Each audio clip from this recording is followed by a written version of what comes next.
2014లో deposit కూడా రాలేదు సురేష్ రెడ్డికి అంటారు. అలాంటిది 2019లో అంతలా హవా ఎలా వస్తుందంటారు?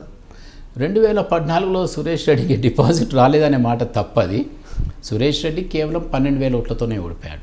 కాబట్టి అది అంత పెద్ద భయపడే లేదు. ఎందుకంటే 5-6 వేల ఓట్లు సురేష్ రెడ్డికి వస్తే ఆ రోజు గెలిచిపోయేవాడిని.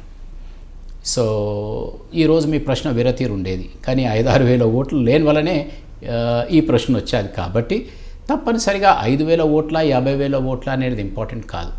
ఇంపార్టెన్స్ ఏంటంటే ఆ ప్రాంత ప్రజల్ని మనపై సంపూర్ణ విశ్వాసం పొందాలంటే మెజారిటీ రావాలి.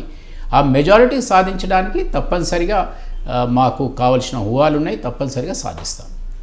అంటే విశిష్టమైన అనుభవం రాజకీయాల్లో డిఎస్ గారి తర్వాత కాంగ్రెస్ పార్టీలో మీకే ఉంది కదా.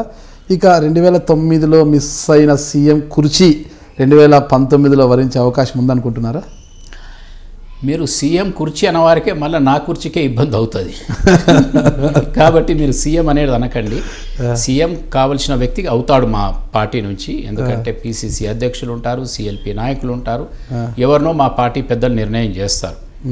నేను కోరుకునేది ఏంది, నేను సభలో ఉంటే రేపు సభాపతి ఉంటానా, లేకుంటే చైర్పై ఉంటే స్పీకర్గా ఉంటాను, కింద కూర్చుంటే లౌడ్ స్పీకర్గా ఉంటాను. కానీ ప్రజల కొరకు మాత్రం నా వాణి అనేది ఉంటూనే ఉంటుంది definitely. So I will keep fighting for them. So ప్రజా వేదికను ఎలా ఉపయోగించుకోవాలో అభివృద్ధి అనే దానిపైన నాకు ఒక పిహెచ్డి ఉంది, అంటే సంపూర్ణ అవగాహన ఉంది. ఎందుకంటే 10 సంవత్సరాలు నేను ఒక అధికారంలో లేని పార్టీ సభ్యుడిగా పనిచేస్తూ అధికార పార్టీ మంత్రులు చేయనంత అభివృద్ధి నేను చేయించాను. కాబట్టి అది ఎలా సాధించానంటే శాసనసభను ఉపయోగించుకున్నాను. శాసనసభలో మీరుంటే అధికార పార్టీ ప్రతిపక్ష పార్టీ అని ఉండదు. మీరు ఆ సభా వేదికను, ఆ చర్చల్ని, ఆ మంత్రిని ఎలా ఆకర్షించాలా, ఎలా ప్రయత్నం చేయాలా, మీ ఆర్గ్యుమెంట్, మీ వాదన ఎలా వారిని ఆకర్షించే విధంగా ఉంటుందనేది ఇంపార్టెంట్. దాన్ని నేను సంపూర్ణంగా నేర్చుకున్న వ్యక్తిని కాబట్టి రేపు సభలో కూర్చుంటే చాలు, ఏ హోదా అనేది నాకు అవసరం లేదు.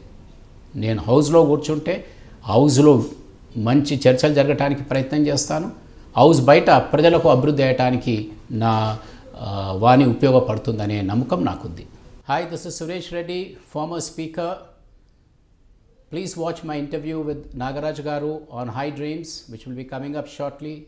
He's thrown a lot of insight into my personality and it's very exciting. Please watch it.